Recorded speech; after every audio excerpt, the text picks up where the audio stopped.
স্পষ্টভাবে বলতে চাই আইন শৃঙ্খলা রক্ষাকারী বাহিনীদের, আমাদের সেনাবাহিনীদের, যে আমাদের ছাত্রছাত্রী ভাই বোনদের বুকে যেন আরেকটা গুলি না যায়। সমন্বয়কদের নিয়ে ডিবি প্রধানকে ৩ প্রশ্ন করে যে জবাব পেলেন সোহেল তাজ। গোয়েন্দা পুলিশ ডিবির হেফাজতে থাকা কোটা সংস্কার আন্দোলনের ৬ সমন্বয়ককে দেখতে গিয়েছিলেন সাবেক স্বরাষ্ট্র প্রতিমন্ত্রী তানজিব মোহাম্মদ সোহেল তাজ। তিনি ডিবি কার্যালয়ে যে ৩টি কি প্রশ্ন করলেন, চলুন ভিডিওতে দেখে আসি। সো যেহেতু তারা সেফ কাস্টাডিতে, আমি তখন রিকোয়েস্ট করলাম আমি তাদের সাথে দেখা করতে চাই। তো প্রতি উত্তরে আমাকে জানানো হয়েছে যে দেখা করতে চাইলে ঊর্ধ্বতন কর্তৃপক্ষের পারমিশন নিয়ে আমার দেখা করতে হবে তাদের সাথে। বাংলাদেশের মুক্তিযুদ্ধ নেতৃত্ব দানকারী বাংলাদেশের প্রথম প্রধানমন্ত্রী তাজউদ্দিন আহমেদ এবং সৈয়দ জোহরা তাজউদ্দিনের সন্তান, এবং আমি নিজেই একজন রাজনীতিবিদ হিসেবে আমি 2 টার্ম বাংলাদেশ সংসদের সদস্য ছিলাম, স্বরাষ্ট্র প্রতিমন্ত্রীর দায়িত্ব পালন করেছি এবং এখন আমি একজন সাধারণ নাগরিক। আমি আজকে এই ব্যাকগ্রাউন্ড এবং একজন সাধারণ নাগরিক হিসাবে আমি ডিবি অফিসে এসেছি, কারণ আমি বাংলাদেশের সকল মানুষের মতোই বাংলাদেশকে নিয়ে উদ্বিগ্ন বোধ করছি। আজকে আমরা জানি যে এখানে কোটা আন্দোলন হয়েছে, কোটা সংস্কার আন্দোলন হয়েছে, এবং এই কোটা সংস্কার আন্দোলন নিয়ে আমাদের দেশে একটি অশান্তিপূর্ণ পরিস্থিতি বিরাজ করছে। এখানে শত শত মানুষ নিহত হয়েছে, নিরীহ 5 বছরের বাচ্চা থেকে শুরু করে 8, 10, 15, 16 ছাত্র, সাধারণ মানুষ সহ অনেক মানুষের প্রাণহানি হয়েছে, এবং এটা আমাদের সবাইকে ক্ষত করেছে, আমাদের বিবেককে নাড়া দিয়েছে।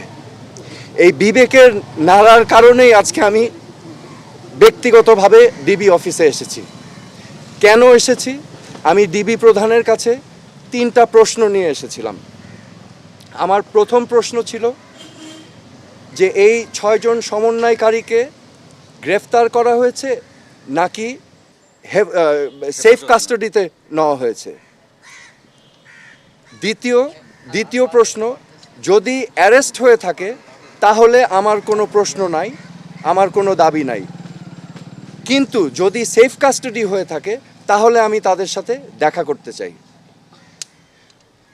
ডিবি প্রধান আমাকে পরবর্তীতে ঊর্ধ্বতন কর্মকর্তার কথা বলে উনি আমাকে জানিয়েছেন যে এই 6 সমন্বয়কারী যেহেতু তাদের নিরাপত্তা নিয়ে উদ্বিগ্ন ছিল, সেই কারণে তাদেরকে সেফ কাস্টাডিতে নেওয়া হয়েছে। এই কথা শুনে আমি প্রশ্ন করেছিলাম যে আপনারা কিভাবে বুঝলেন যে তারা উদ্বিগ্ন তাদের নিরাপত্তা নিয়ে? তারা কি আপনাদেরকে জানিয়েছিল, রিকোয়েস্ট করেছিল? আমাকে তখন তিনি জানিয়েছেন না, ওনারা বুঝতে পেরেছেন মনিটরিং করে। সো যেহেতু তারা সেফ কাস্টাডিতে, আমি তখন রিকোয়েস্ট করলাম আমি তাদের সাথে দেখা করতে চাই। তো প্রতি উত্তরে আমাকে জানানো হয়েছে যে দেখা করতে চাইলে ঊর্ধ্বতন কর্তৃপক্ষের পারমিশন নিয়ে আমার দেখা করতে হবে তাদের সাথে। আমার তৃতীয় প্রশ্ন ছিল তাদেরকে কখন সেফ কাস্টাডি থেকে মুক্তি দেওয়া হবে। এই প্রশ্নের জবাবে তিনি বলেছেন যে ঊর্ধ্বতন কর্তৃপক্ষ যখন ওনাকে নির্দেশনা দিবেন তখনই ওনাদেরকে ছেড়ে দেওয়া হবে। সো আমার প্রশ্ন এখন, সেফ কাস্টাডি আমার জানা মতে একজন নাগরিক যদি রিকোয়েস্ট করে তাহলে সেফ কাস্টাডিতে নেওয়া যেতে পারে, কিন্তু রিকোয়েস্টের বাইরে যদি কাউকে সেফ কাস্টাডিতে নেওয়া হয়, এটা কি আসলে সেফ কাস্টাডি না এটা অ্যারেস্ট? তো এটা হচ্ছে আমার প্রশ্ন। এখানে আমি আপনাদের সম্মুখে স্পষ্টভাবে বলতে চাই, এই ছাত্র আন্দোলন, কোটা সংস্কার আন্দোলন নিয়ে যে সকল ক্ষয়ক্ষতি হয়েছে, ক্ষয়ক্ষতি কিছুই না। ক্ষয়ক্ষতি কেন কিছু না? এই ক্ষয়ক্ষতি যেই সম্পদের ধ্বংস হয়েছে সেগুলো তো জনগণের ট্যাক্স দিয়েই করা হয়েছে, এগুলো জনগণের সম্পদ, এগুলো হয়তো ভবিষ্যতে আমরাই আবার গড়ে নিব, কিন্তু একটি প্রাণ যেটা আমরা হারিয়েছি, একটি প্রাণও কি আমরা ফেরত পাবো? এই প্রাণ কি ফিরে আসবে? আমাদের মনে রাখতে হবে মুখ্য জিনিসটা কি, প্রাণের মূল্য কিন্তু কোটি কোটি কোটি কোটি কোটি টাকার থেকেও অনেক বেশি, তা অমূল্য।